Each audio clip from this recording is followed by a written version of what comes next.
Ces milliers d'appartements à l'abandon dans la province du Henan accueilleront-ils un jour des familles?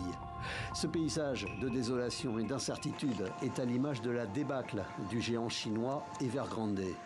Le nouveau coup dur pour le bâtisseur est venu il y a quelques heures de ce tribunal de Hong Kong. Faute de présenter un plan de restructuration convaincant, la liquidation a été ordonnée.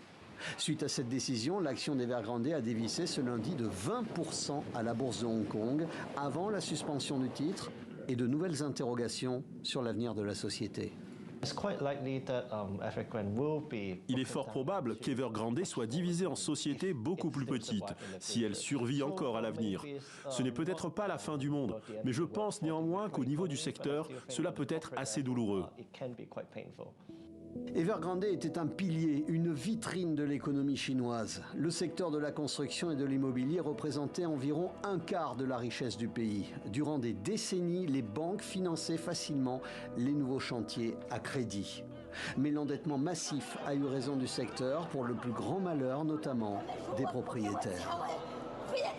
En 2021, la faillite a été prononcée aux États-Unis. Aujourd'hui, Evergrande a un passif de 328 milliards de dollars.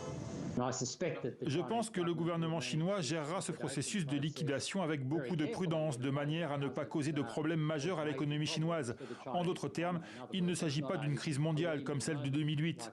Cela dit, cette crise immobilière continuera à peser sur l'activité économique chinoise.